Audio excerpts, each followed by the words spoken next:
So okay, आपण जो काय सेक्शन पाहिलेला आहे त्याचं रिव्हिजन करायची गरज आहे का? चॅटबॉक्समध्ये रिप्लाय करा.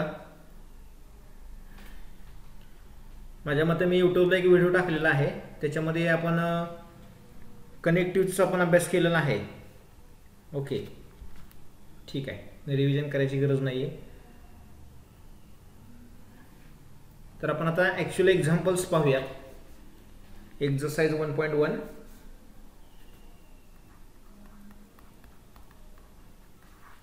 यामधील काही थोडेफार एक्झाम्पल झाले असतील, काही रिपीट होतील.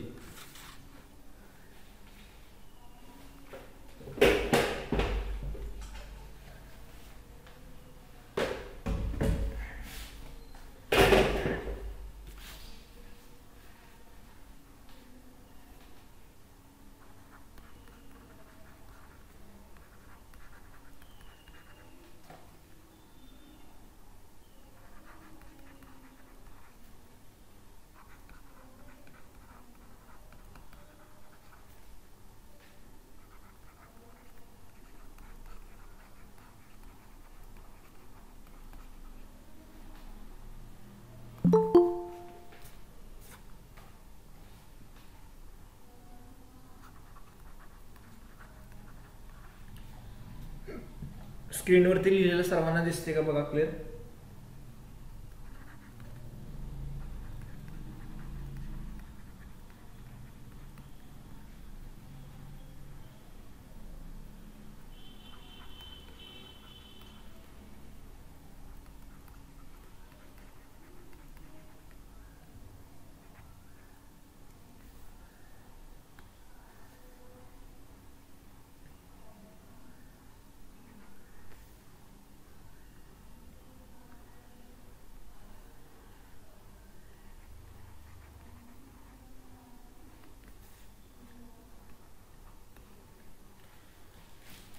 ठीक आहे. तर एकंदरीत 1-2 एक्झाम्पल रिपीट होतील, काय अडचण नाही. 5 + 4 = 13. थोडंसं रिवाईज पण होऊन जाईल. बघा, आपण सुरुवातीला चॅप्टरचे आपण काही कन्सेप्ट पाहिलेले आहेत, त्याच्यामध्ये आपण गिवन सेंटेन्सेस स्टेटमेंट आहेत का नाहीत हे आपण चेक करायचं आहे. आणि मग त्याच्यानंतर त्याची व्हॅल्यू ट्रूथ जी काय असेल, मग ते ट्रू असेल किंवा फॉल्स असेल हे आपल्याला चेक करायचं आहे. आणि त्याच्यामध्ये फक्त मांडायचं आहे की ते स्टेटमेंट ट्रू आहे की फॉल्स. तर आता या ठिकाणी पहिलं स्टेटमेंट आपण मांडलेलं आहे 5 + 4 = 13. परंतु या ठिकाणी बेरीज चुकीची दिलेली आहे. हे स्टेटमेंट आहे, मॅथमॅटिकल स्टेटमेंट आहे. मग आपल्याला या ठिकाणी म्हणता येईल it is a statement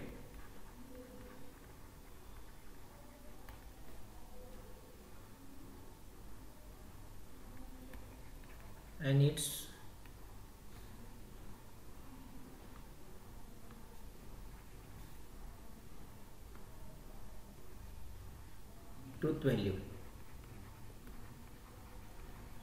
its truth value is false. म्हणजे हे सर्वात महत्त्वाचं स्टेटमेंट तर आहेच, पण याची व्हॅल्यू फॉल्स आहे. त्यानंतर सेकंड स्टेटमेंट असं आहे x - 3 = 14. आता या ठिकाणी हे मॅथमॅटिकल सेंटेन्स आहे, पण हे स्टेटमेंट होऊ शकत नाही, कारण या ठिकाणी आपल्याला जो एक्स दिलेला आहे ह्या एक्सची किंमत आपण कोणतीही घेऊ शकणार आहे, त्याच्यामुळे हे स्टेटमेंट होऊ शकणार नाही. आणि मग त्याच्यामुळे आपण हे काय म्हणता येईल ना, तर या स्टेटमेंटला इट इज ओपन सेंटेन्स, म्हणजे ज्यामध्ये आपल्याला व्हॅल्यू ठरवता येत नाही, म्हणजे घेऊ शकतो आपण कोणती, म्हणजे याची आपल्याला ट्रूथ व्हॅल्यूज ठरवता येणार नाही. त्यानंतर क्लोज द डोअर. तर अगदी आपल्याला स्टेटमेंटचे पॅटर्न्स लक्षात नाही येत आले तरी फक्त आपल्याला या ठिकाणी हे स्टेटमेंट आहे की नाही हे जरी ओळखता आलं तरी आपल्याला आन्सर सफिशियंट आहे. आता क्लोज द डोअर, आता ह्याच्यामध्ये आपण रिक्वेस्ट केली म्हणजे हे स्टेटमेंट नाही.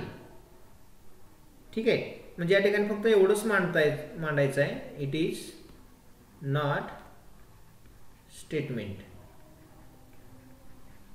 ओके. नंतर next one 0 is a complex number. तर बघा आपण 11वीमध्ये कॉम्प्लेक्स नंबर हा चॅप्टर पाहिलेला होता. त्याच्यामध्ये every real number is a complex number ही कन्सेप्ट आपण पाहिलेली आहे. ठीक आहे. 0 इज अ कॉम्प्लेक्स नंबर, 0 हा कॉम्प्लेक्स नंबर आहे. म्हणजे या ठिकाणी आपल्याला हे स्टेटमेंट आहे असं म्हणता येईल. It is a statement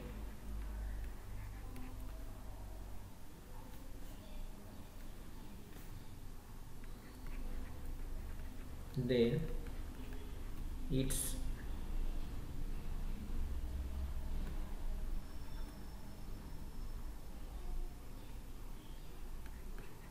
truth value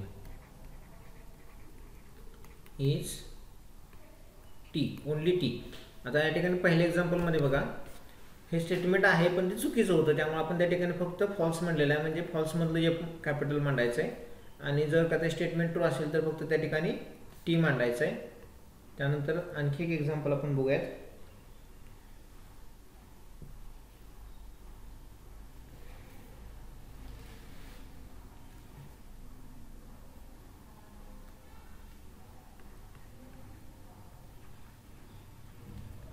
Do you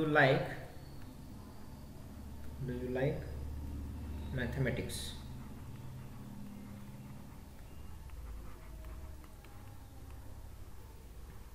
तर या ठिकाणी हे प्रश्नार्थक वाक्य आहे, म्हणजे हे स्टेटमेंट होणार नाही. म्हणजे या ठिकाणी फक्त काय मांडायचं आपल्याला, it is not a statement. आणि म्हणजे याचा अर्थ आपल्याला याची ट्रूथ व्हॅल्यू लिहायची गरज नाही. ओके.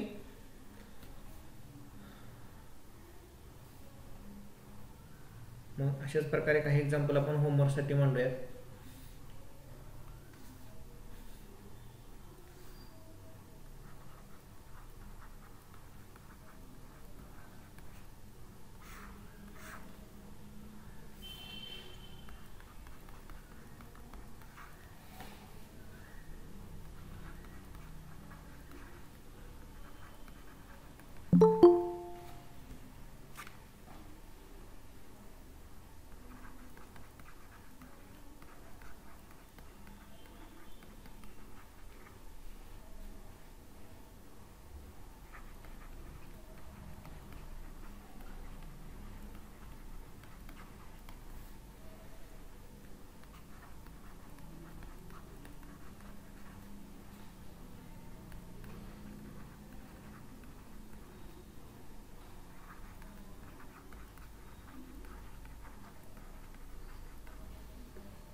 ठीक आहे. तर आपल्याला एकंदरीत 2-3 एक्झाम्पल सफिशियंट आहेत. फक्त त्या ठिकाणी तुम्ही स्टेटमेंट आहे का नाही हे चेक करा आणि त्या ठिकाणी त्याचे ॲन्सर्स मांडा. मी बऱ्याच विद्यार्थ्यांचं अजूनही कन्फ्युजन असेल की मॅथमॅटिक्स विषय ठेवायचे की नाही ते कन्फर्म करा अगोदर, आणि मग त्यानंतर आपण होमवर्कचे ग्रुप तयार करणारच आहोत लवकरात लवकर. ते ग्रुप तुम्ही जॉईन करा. ठीक आहे. आता त्यानंतर न्यू एक्झाम्पल पॅटर्न बघूया.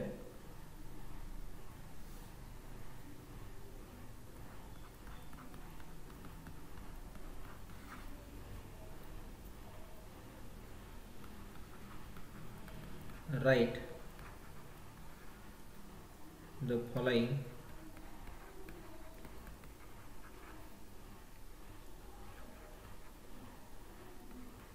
compound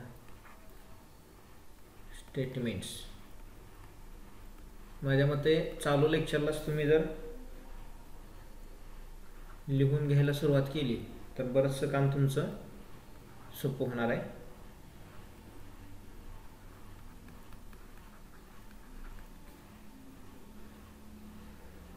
त्या ठिकाणी आपल्याला काय करायचं आहे, write the following compound statements symbolically. आता कंपाऊंड स्टेटमेंटचा अर्थ काय, तर दोन स्टेटमेंट्स हे कनेक्टिव्हजनं जोडलेले असतात. And operation or if and only if then अशा प्रकारचे कनेक्टिव्ज असतात आणि त्याचे आपल्याला कनेक्टिव्ज माहिती झालेत तरी थोडंसं रिपीट होईल. Nagpur is in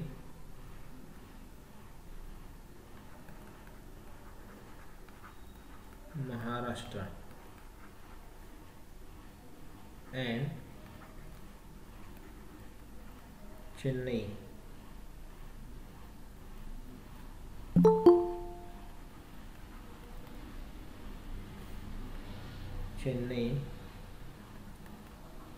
is in Tamil Nadu.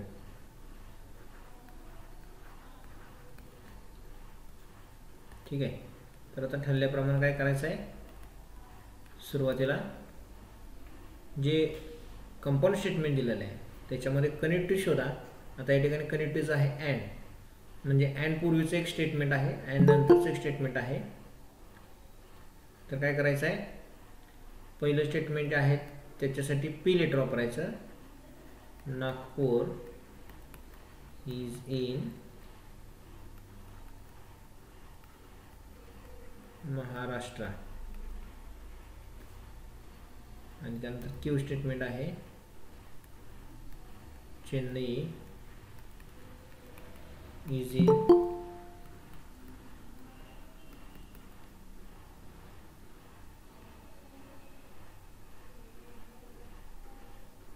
Tamil Nadu.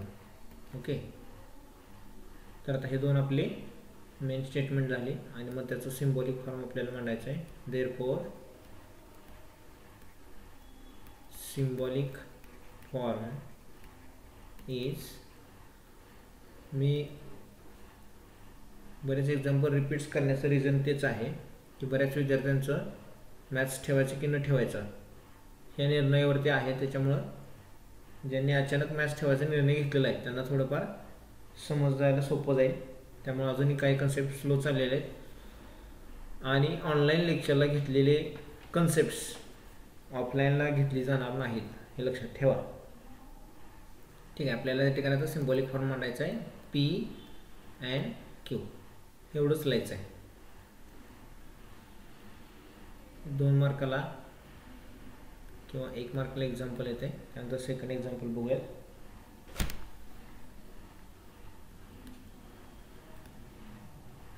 triangle is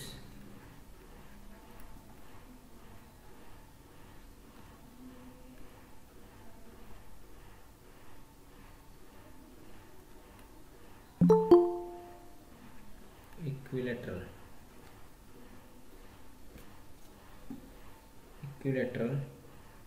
or isosceles. त्या ठिकाणी कनेक्टिव्ह आहे ऑर. तर सुरुवात काय करायची, पहिलं ऑर पूर्वीचं स्टेटमेंट लिहायचं. Triangle is equilateral. त्यानंतर क्यू स्टेटमेंट काय, triangle is isosceles. Therefore symbolic form is P or Q. It's correct. बऱ्याच विद्यार्थ्यांना कन्सेप्ट समजलेलं दिसत आहे. चॅट बॉक्समध्ये उत्तर देता येते, चांगली गोष्ट आहे, म्हणजे तुम्ही अभ्यास करताय. त्यानंतर आणखी एक्झाम्पल पाहूयात.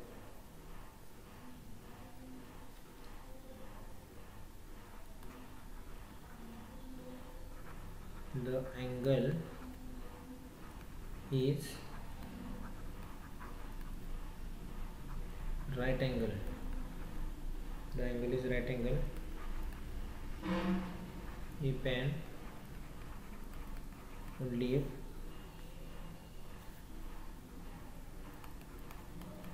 it is of measure 90 degree. तर या ठिकाणी हे compound statement if and only if या कंडिशननं जोडलेलं आहे. तर ठरल्याप्रमाणे आपलं सुरुवातीचं पी आणि क्यू स्टेटमेंट सेपरेट करायचं. The angle is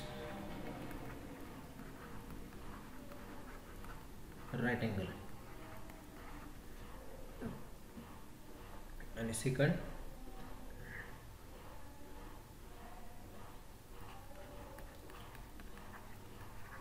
it is of measure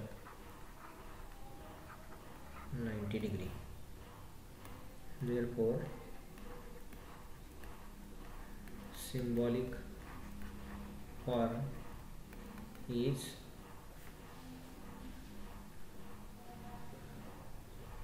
okay. Symbol form is P. if and only ला two-sided arrow आहे. P implied and implied by Q.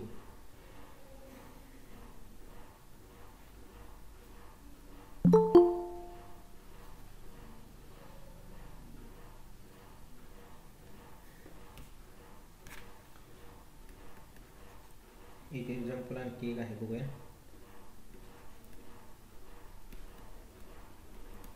Angle is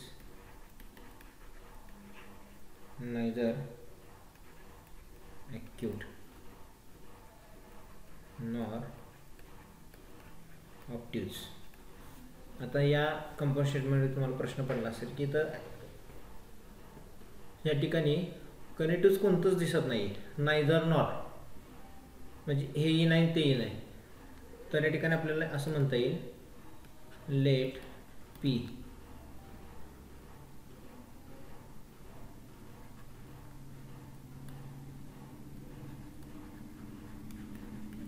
angle is not acute and Q statement angle is not obtuse. आणि या ठिकाणी आता connective कोणतं वापरायचं तर P and Q झाला त्याचा सिम्बॉलिक फॉर्म. तर या ठिकाणी आपल्याला आणखीन एक गोष्ट बघायची आहे. हा नायदर शब्द दिला आणि या ठिकाणी नॉर दिलाय. तर नायदर आणि नॉरचा अर्थ काय असतो तर निगेशन आहे, म्हणजे नकारार्थी येते. तर या ठिकाणी आपल्याला angle is not acute, angle is not acute हे निगेशन या ठिकाणी यूज करायचं आहे. म्हणजे सिम्बॉलिक फॉर्म आपला पुन्हा एकदा म्हणतो बघा, negation P and negation Q. ठीक आहे.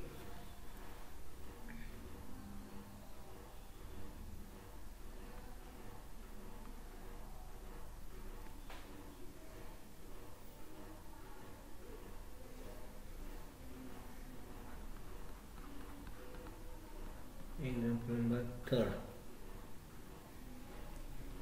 त्या ठिकाणी बघा, write the truth values of the following. Write the truth values of the following. त्याच्यामध्ये पहिला आहे 4 is odd or 1 is prime.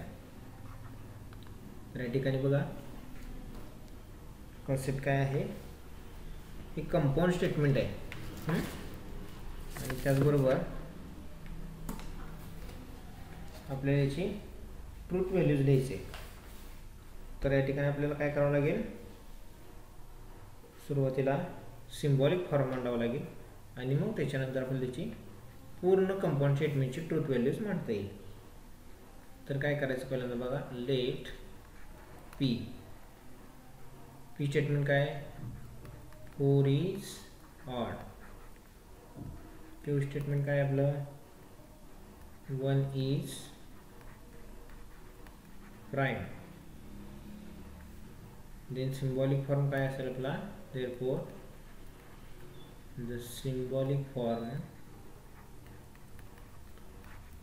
symbolic form is P or Q. तर हा झाला सिंपल सिम्बॉलिक फॉर्म. आणि मग त्याच्यानंतर ते स्टेटमेंट्स ट्रू आहेत की फॉल्स आहेत हे इथं होईल आपण. तर आता 4 इज ऑड नंबर, 4 हा ऑड नंबर आहे का नाही, हा इवन नंबर आहे. आणि 1 इज प्राईम, बरोबर. तर 1 हा देखील प्राईम नंबर नाही आहे, म्हणजे याचा अर्थ दोन्ही स्टेटमेंट्स फॉल्स आहेत. आणि मग दोन्ही फॉल्स असतील तर मग त्याची रिक्वायर्ड व्हॅल्यूज काय येणार आहे ते आपल्याला बघायचं आहे.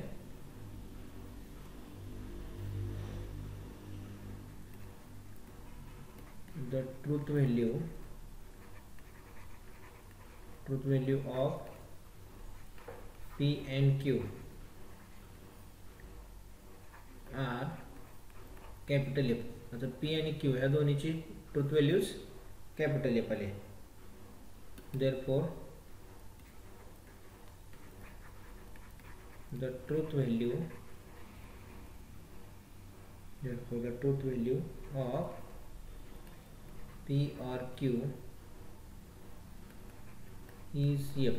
म्हणजे या पूर्ण कंपाऊंड स्टेटमेंटची ट्रूथ व्हॅल्यूज ही F आली. आता हे कशावरून ठरवलं आपण, तर एक लक्षात ठेवा, आपण कंजक्शन डिजक्शन हे आपण ट्रूथ टेबल्स पाहिलेले आहेत, ठीक आहे. तर त्या ट्रूथ टेबल्समध्ये आपण काय पाहिलं, तर P and Q मध्ये बघा ट्रूथ टेबल आपण मांडूयात थोडासा, T T F F. नंतर Qला पॉसिबिलिटी काय, T F T आणि F. P and Q आणि P or Q याच्यामध्ये काय लक्षात ठेवणं असेल का, हे दोन्ही ट्रू असेल तर ट्रू, अदरवाईज तिन्ही केसेसला फॉल्स आहे. आणि या ठिकाणी P or Qला दोन्ही फॉल्स असतील तर फॉल्स, अदरवाईज तिन्हीला ट्रू आहे. म्हणजे आता या ठिकाणी याच कन्सेप्टनुसार आपल्याला इथेही बघायचं आहे, 4 is odd or 1 is prime. म्हणजे या कॉलमचा विचार करायचा आपल्याला. इथं काय आहेत, हे दोन्ही P आणि Q हे फॉल्स आहेत का नाही, म्हणजे ही लास्ट पॉसिबिलिटी आली बघा, दोन्ही फॉल्स आहेत त्यामुळे हे फॉल्स आहे. आणि म्हणून त्याची ट्रूथ व्हॅल्यू त्या पूर्ण कंपाऊंड स्टेटमेंटची फॉल्स आली. म्हणजे तुम्हाला एकंदरीत ट्रूथ टेबल लक्षात ठेवावं लागेल. आता हा ट्रूथ टेबल आपण कशा पद्धतीने तयार केला होता तेही सांगितलेलं आहे की ह्या 4 पॉसिबिलिटीज असतात. म्हणजे इथं जसं आपल्याला हे स्टेटमेंट दिलेलं आहे, 4 is odd or 1 is prime, म्हणजे इथं दोन्ही फॉल्स आहेत, तर ही पॉसिबिलिटी आली लास्टची. त्यानंतर पहिली पॉसिबिलिटी अशी असू शकते की दोन्ही ट्रू आहेत, त्यानंतर पहिलं ट्रू आहे, सेकंड फॉल्स आहे, त्यानंतर पहिलं फॉल्स आहे आणि त्यानंतर सेकंड ट्रू आहे. मग ह्या सर्व पॉसिबिलिटीज इथं फक्त मांडलेल्या आहेत. आणि या पॉसिबिलिटीनुसार त्यांची रिक्वायर्ड व्हॅल्यूज काय येते हे आपण बघितलेलं आहे, ठीक आहे. तर या ठिकाणी आपल्याला अशा पद्धतीनंच लक्षात ठेवावं लागेल की तुमचा जो ट्रूथ टेबल आहे हा तुम्हाला लक्षात ठेवावा लागणार आहे, ठीक आहे. बघा एकंदरीत लक्षात येते का. त्यानंतर अनेक एक्झाम्पल आपण पाहूया. सेकंड एक्झाम्पल की जे कंपाऊंड स्टेटमेंट आहे,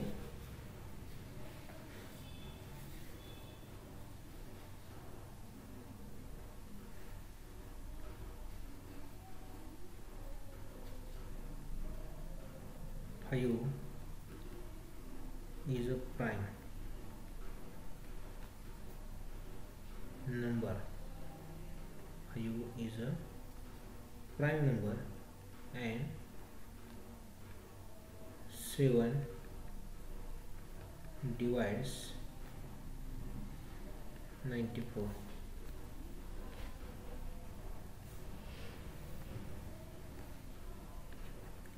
तर आता या वरील एक्झाम्पलनुसार आपल्याला इथे आपल्याला हे मांडावं लागेल.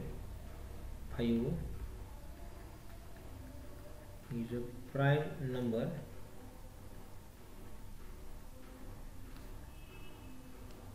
Q,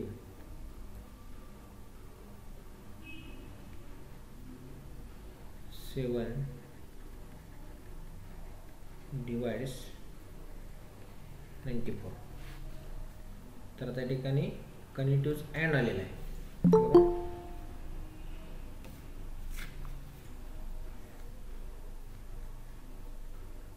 Therefore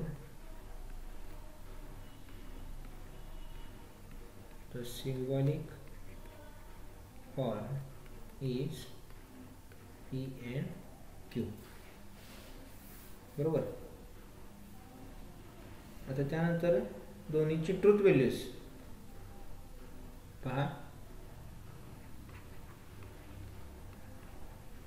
the truth values of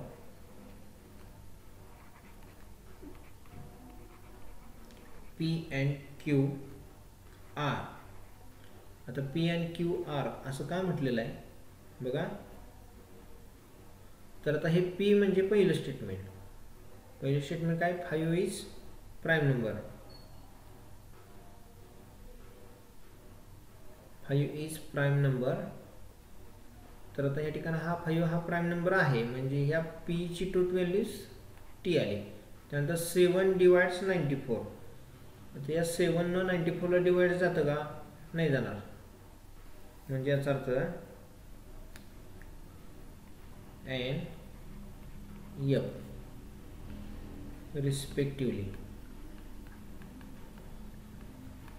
आता हे रिस्पेक्टिवली काय म्हटलेलं आहे बघा. पी ची ट्रूथ व्हॅल्यू टी झाली. पी स्टेटमेंट काय आपलं 5 इज प्राईम नंबर आणि क्यू स्टेटमेंट काय आलं 7 डिवाइड्स 94. मग या ठिकाणी 7 न 94 ला डिवाइड जात नाही त्यामुळे ते स्टेटमेंट फॉल्स झालं. आणि मग त्याची ट्रूथ व्हॅल्यू तर required. Therefore the truth value therefore the truth value of P and Q is false. म्हणजे कसं बघितलं बघा आपण थोडंसं ट्रूथ टेबलमध्ये जर आत्ताच आपण रिवाइज केलं होतं त्या पद्धतीनं पहिलं स्टेटमेंट ट्रू आहे, सेकंड फॉल्स आहे बरोबर. तर त्याची रिक्वायर्ड व्हॅल्यू फॉल्स. म्हणजे त्या ट्रूथ टेबलनुसार जर आपण गेलो तर दोन्ही व्हॅल्यू ट्रू असतील तरच ते ट्रू येत आहे. त्यामुळे या ठिकाणी त्या कंपाऊंड स्टेटमेंटची ट्रूथ व्हॅल्यूज एफ झाली. बघा लक्ष देते का पुन्हा एकदा.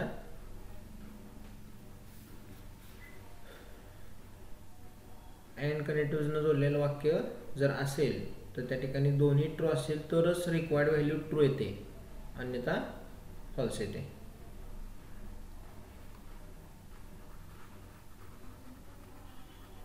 Okay.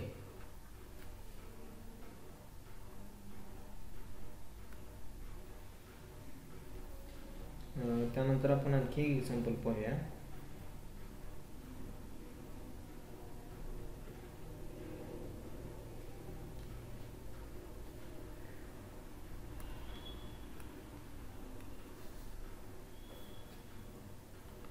Example number 3.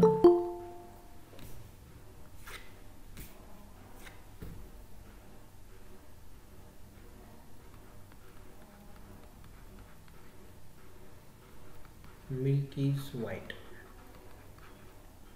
Milk is white if and only if and only sky is blue. आता ठिकाणी इफ अँड ओनली पण जोडलेलं वाक्य आहे. तर आता ठरल्याप्रमाणे आपल्याला काय करावं लागेल, पहिल्यांदा let first statement milk is white, त्यानंतर क्यू मिल्क इज व्हाईट, त्यानंतर स्काय इज ब्ल्यू. तर आता हे कनेक्टिव्स कोणता आहे, या ठिकाणी इफ अँड ओनली इफ आहे. आणि मग या ठिकाणी आपल्याला पूर्ण कंपाऊंड स्टेटमेंटची ट्रूथ व्हॅल्यूज विचारले ना, मग आपण काय करायचं, त्यानंतर त्याचं सिम्बॉलिक फॉर्म लिहायचं. Therefore the symbolic form is P implies and implied by Q, two sided arrow आहे. तर त्या ठिकाणी हे सिम्बॉलिक फॉर्म मांडायचं रिझन असं आहे की आपल्याला जर का ट्रूथ टेबल माहिती असेल त्यानुसार आपल्याला त्याची ट्रूथ व्हॅल्यूज रिक्वायर्ड मांडता येईल. बघा, तर इफ अँड ओनली इफ मध्ये जर का दोन्ही स्टेटमेंट ट्रू असेल तरच त्याची व्हॅल्यू टी असेल, आणि जर दोन्ही फॉल्स असतील तरच त्याची व्हॅल्यू टी असेल, अदरवाईज फॉल्स मांडायचं. आता मिल्क इज व्हाईट आणि स्काय इज ब्ल्यू. आता मिल्क इज व्हाईट हे स्टेटमेंट बरोबर आहे, त्यानंतर स्काय इज ब्ल्यू हे देखील स्टेटमेंट ट्रू आहे, आणि मग त्याचे ट्रूथ व्हॅल्यूज काय येतील, तर टी येतील. बरोबर, म्हणून काय लिहायचं बघा, the truth values of both P and Q are T, म्हणजे दोन्हीची ट्रूथ व्हॅल्यूज काय आली, टी आली. आता या ठिकाणी आपण मांडलेलंच होतं बघा, दोन्ही टी असेल तर टी येणार आहे, म्हणजे या ठिकाणी आपल्याला पूर्ण कंपाऊंड स्टेटमेंटची ट्रूथ व्हॅल्यूज मांडायची आहे. Therefore the truth value of P implies and implied by Q is T. Truth values capital T आलेले आहे, कारण त्याचं रिझन असं मांडूया त्या ठिकाणी टी आणि टी दोन्हीचं रिक्वायर्ड व्हॅल्यू टी येते.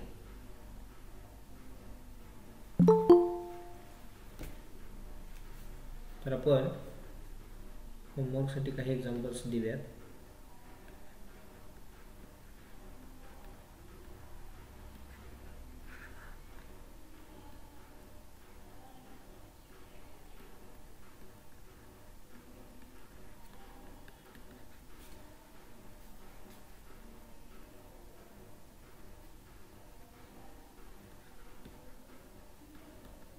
(64) is a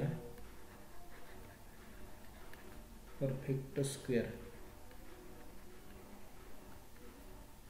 and 46 is a prime number. त्यानंतर second,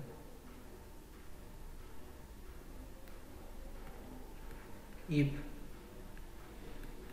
3 into 5 is equal to 8, then 3 plus 5 is equal to 15. The third example,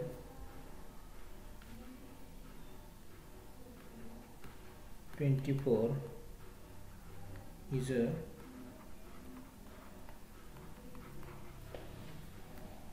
composite number or 17 is a prime number. ठीक है.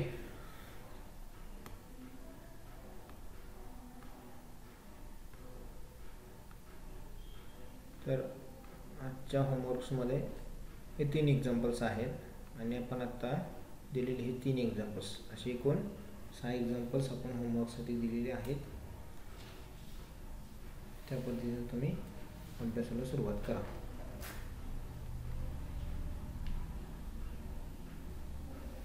Homework screen open करा. ठीक आहे. ज्यांना लिहायचं आहे त्यांनी लिहून घ्या. Write the negation of the following. त्यानंतर आपण काही एक्झाम्पल्स बघूयात आणखी.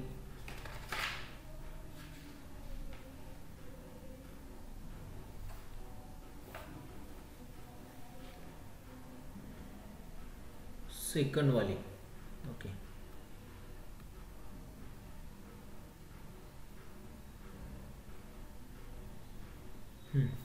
ओके.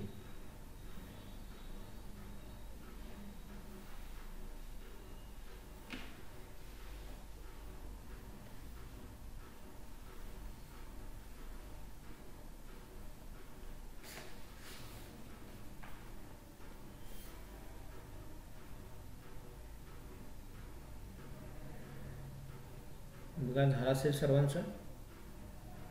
पुढे जाऊया. आवाज येते सर्वांना?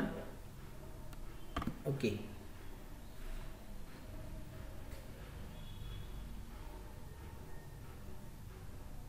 येस. ठीक आहे. नेक्स्ट पेज आपण नेक्स्ट एक्झाम्पल पाहूया.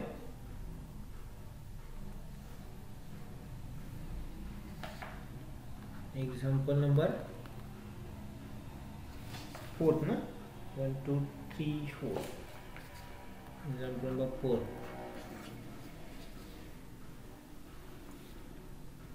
सर ट्रूथ व्हॅल्यूजमधील फर्स्ट एक्झाम्पल रिपीट करा. ट्रूथ व्हॅल्यूजमधील का?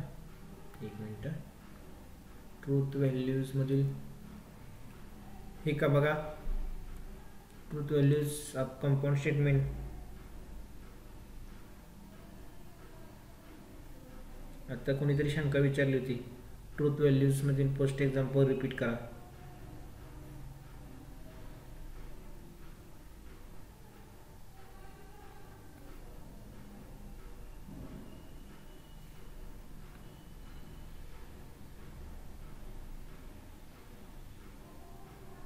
पहा बरं.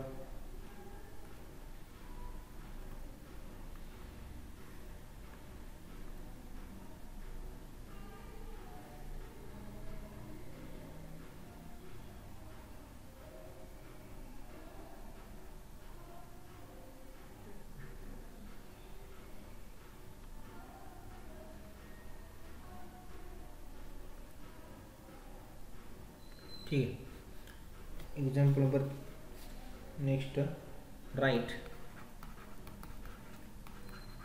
The negation. Write the negations of the following.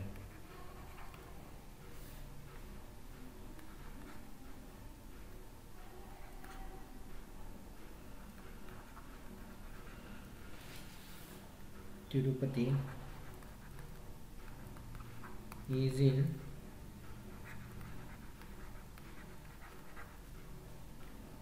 Andhra Pradesh. माझ्यामध्ये बरीचशी एक्झाम्पल्स रिपीट होत आहेत. काही प्रॉब्लेम नाही. सुद्धा जे विद्यार्थी उशिरा कनेक्ट झालेले त्यांनाही समजेल. तर याचं निगेशन लिहायचं आहे. तर साधा सरळ सिंपल भाषेत सांगायचं झालं तर सुरुवात अशी करा. दिलेलं स्टेटमेंट पी म्हणून लिहा. तिरुपती. तुम्हाला प्रश्नपत्रिकेमध्ये प्रश्न असणारच आहे. फक्त तुम्हाला याच्यामध्ये मांडायचं आहे तिरुपती इज इन आंध्र प्रदेश. आणि मग या ठिकाणी आपल्याला असं निगेशन मांडायचं आहे. Then negation is negation of P. म्हणजे हे दिलेलं मूळचं स्टेटमेंट त्याचं निगेशन मांडायचं आहे. Tirupati is not in Andhra प्रदेश. म्हणजे निगेशन करत असताना फक्त काय करायचं आपल्याला, नॉट शब्द त्या ठिकाणी इन्क्लूड करायचा आहे, किंवा जर असेल तर तो काढून टाकायचा.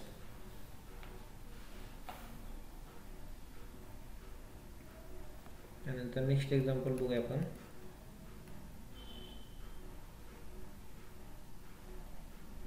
Square root 2 is a rational number.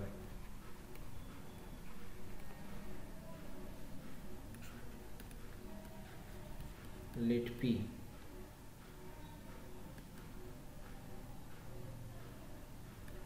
square root 2 is a rational number. तर त्याचं निगेशन लिहायचं आहे. Therefore its negation is negation of P square root 2 is not a rational number. ठीक आहे. एक सिम्बॉलिक फॉर्म मधलं एक्झाम्पल पाहूयात. 7 plus 3 is strictly greater than 5. Let P 7 plus 3 is strictly greater than 5. याचं निगेशन मांडत असताना निगेशन is 7 plus 3, याचं negation करताना स्ट्रिक्टली नॉट ग्रेटर दॅन हे सिम्बॉल इथं इन्क्लूड करायचं. तर त्यानंतर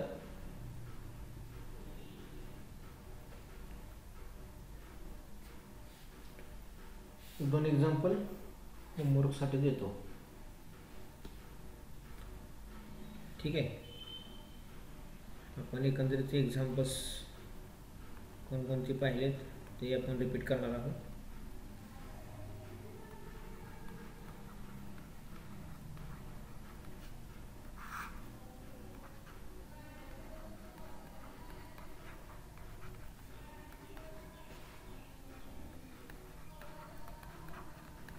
राईट द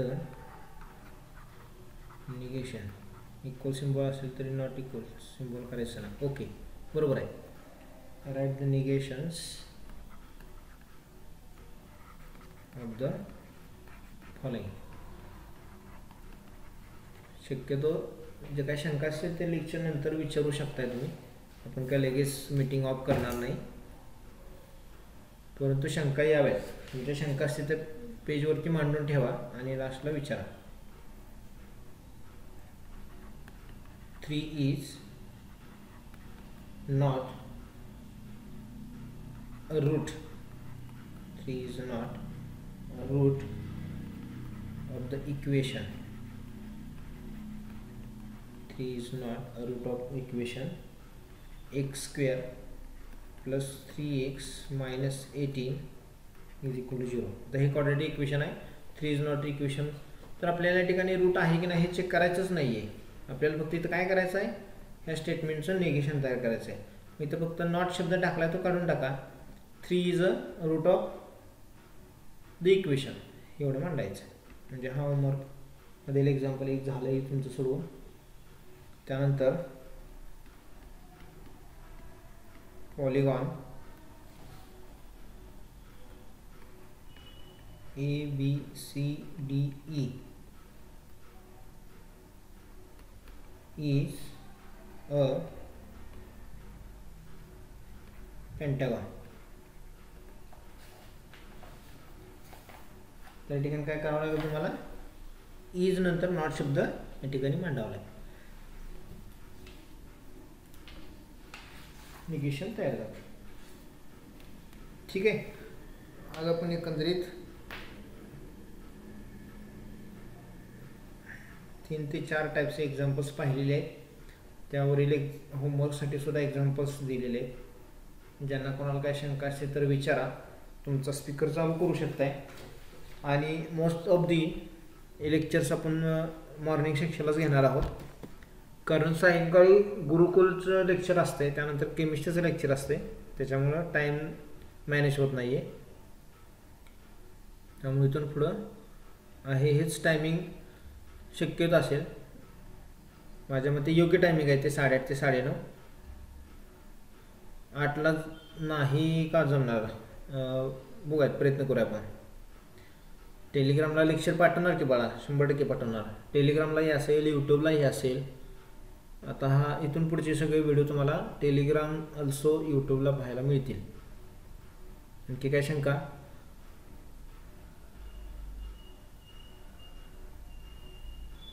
आपला ग्रुप होमवर्कचा का करूयात ना, पहिला अभ्यासात तरी का. ठीक आहे, बरेच विद्यार्थी अजूनही अभ्यासाशी कॉन्टॅक्टमध्ये नाही आहेत. डेली लेक्चर घेणार, ओके घेणार की आपण आता.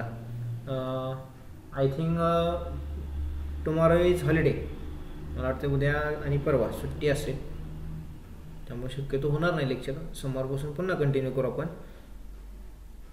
इफ अँड ओनली पे example not understand, okay. If and ओनलीचं एक्झाम्पल समजलेलं नाही. हां, असे काही शंका असेल तर विचारा तुम्ही. आता या ठिकाणी इफ अँड ओनलीचं एक्झाम्पल्स म्हणजे कंपाऊंड स्टेटमेंटची ट्रूथ व्हॅल्यू, बरोबर. बघा स्क्रीन मी शेअर केलेले, त्याचे एक्झाम्पल का गावडे, रिप्लाय द्या.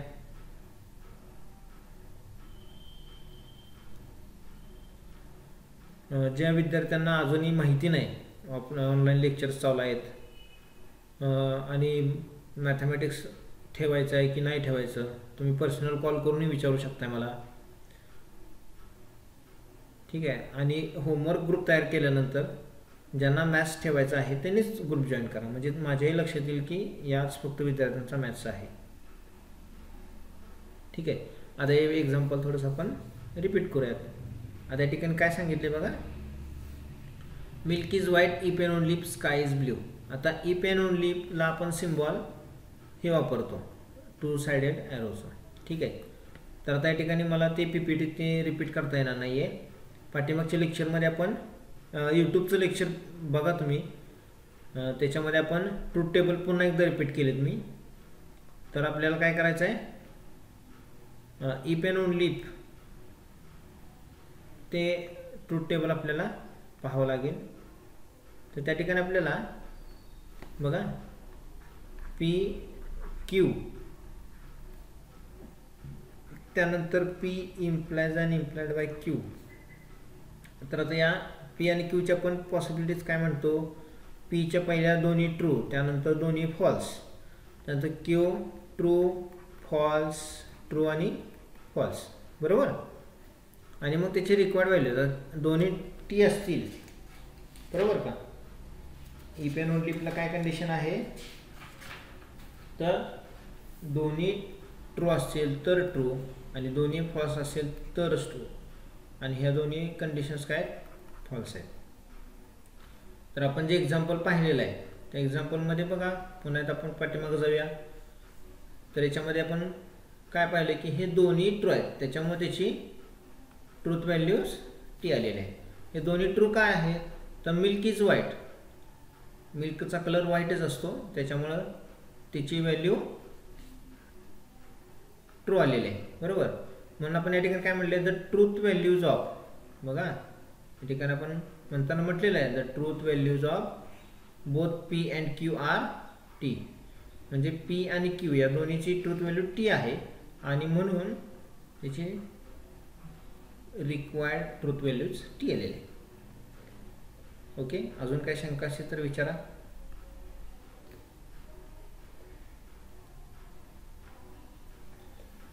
तुम्ही शंका विचारल्या तरच कन्सेप्ट पुन्हा रिपीट होतील.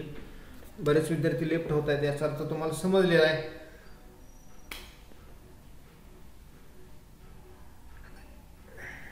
बघा हा चॅप्टर अतिशय सोपा आहे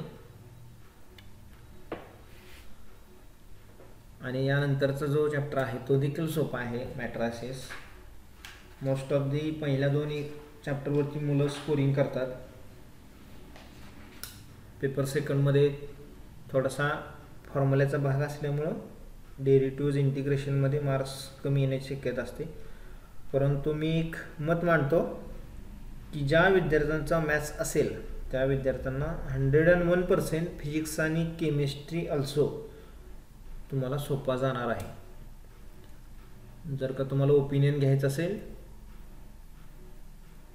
झूमवरती लेक्चर बाळा लिमिटेशन्स आहे, त्याला झूम मीटिंगला टाईम लिमिट आहे 40 मिनिटाचं, त्याच्यामुळे आपण गुगल मीटवरती घेतो आहे.